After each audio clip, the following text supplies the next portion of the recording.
सो cam छो public. तो आज हमारे पास जो क्वेश्चन है वो क्वेश्चन JEE 2026 में पूछा गया था। क्वेश्चन जो है वो है चैप्टर प्रोबेबिलिटी का। क्वेश्चन कुछ ऐसा है, हमारे पास bag A contains 9 white and 8 black balls, while bag B contains 6 white and 4 black balls. One ball is randomly picked up from the bag B and mixed up with the balls in the bag A. Then a ball is randomly drawn from the bag A. If the probability that a ball is drawn that is white, that is P upon Q, and GCD of P and Q that is equal to 1, then find the value of P plus Q is equal to how much. सबसे पहले तो question को समझते हैं। Question में हमारे पास दो bag है, bag A and bag B. Bag A के अंदर कितने बॉल्स है? 9 व्हाइट बॉल्स है एंड 8 ब्लैक बॉल्स है। टोटल बॉल यहाँ पे है 17। अब बैग बी के अंदर कितने बॉल है? 6 व्हाइट एंड 4 ब्लैक बॉल्स है। यहाँ पे टोटल बॉल है हमारे पास 10।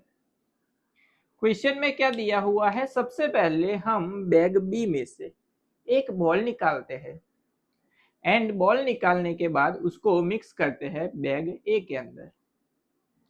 सो सबसे पहले इसको सिंप्लीफाई करने के लिए हम ड्रॉ करते हैं बेस थियरम की कुछ, जिस हिसाब से हम बेस को सॉल्व करते हैं उस हिसाब से।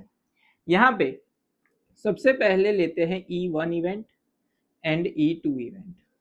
E1 इवेंट क्या है कि सबसे पहले हम बैग बी में से कोई एक बॉल सिलेक्ट करेंगे। तो वहां पे दो केस पॉसिबल हो सकते हैं, E1 एंड E2। कौन से कि बैग बी में से जो बॉल सिलेक्ट करेंगे वो या तो हो सकता है व्हाइट या फिर हो सकता है ब्लैक।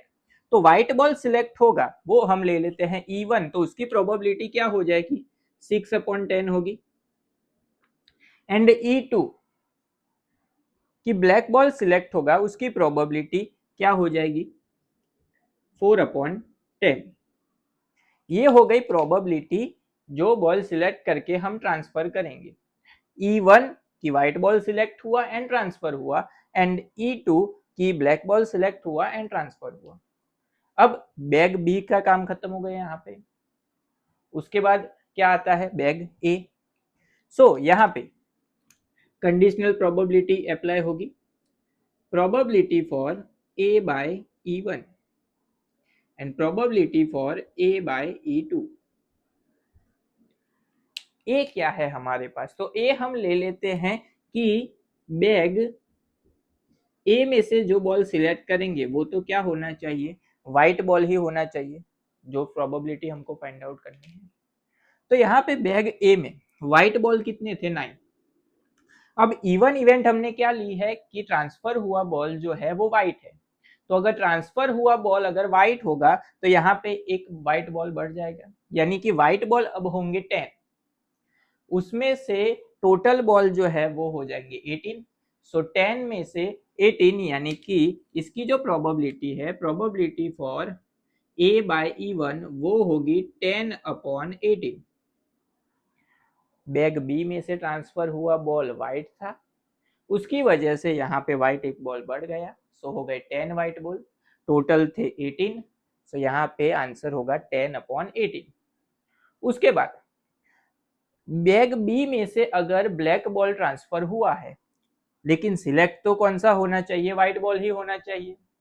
तो यहाँ पे व्हाइट बॉल तो इतने ही रहेंगे, लेकिन एक ब्लैक बॉल बढ़ जाएगा, टोटल हो जाएगा 18 एंड यहाँ पे आ जाएगा 9। सो लेकिन 18 में से 9 जो है वो व्हाइट है, हमको सिलेक्ट व्हाइट ही करना है, तो उसकी प्रोबेबिलिटी होगी 9/18। यहाँ पे प्रोबेबिलिटी किसकी फाइंड आउट करनी है? व्हाइट बॉल के लिए। So probability for white ball वो हो जाएगा direct multiplication probability of E1 into probability of A by E1 plus probability of E2 plus probability of A by E2. So 6/10 into 10/18 plus 4/10 into 9/18। यहाँ पे values को थोड़ा सा simplify करें, सो यहाँ पे 10 10 कैंसिल होगा, ये कैंसिल हो जाएगा 3 से, सो आंसर होगा 1/3। इसका सिंप्लीफिकेशन 9 यहाँ से कैंसिल आउट होगा 2, 2 2 ज़ा 4, 2 यहाँ से कैंसिल आउट होगा तो 5, तो बचेगा +1/5। एलसीएम लेंगे तो 15 होगा, क्रॉस मल्टीप्लाई होगा तो 5 + 3 यानी कि 8/15। ये हो गई व्हाइट बॉल सिलेक्ट होने की प्रोबेबिलिटी। अभी यहाँ पे उसकी प्रोबेबिलिटी क्या थी, P/Q, तो इसको इक्वल टू लिख लेते हैं P/Q। तो P की वैल्यू जो है वो क्या हो जाएगी 8 प्लस Q की वैल्यू हो जाएगी 15, तो टोटल हो जाएगा हमारा 23। तो ये हो गया हमारा final answer for this given question.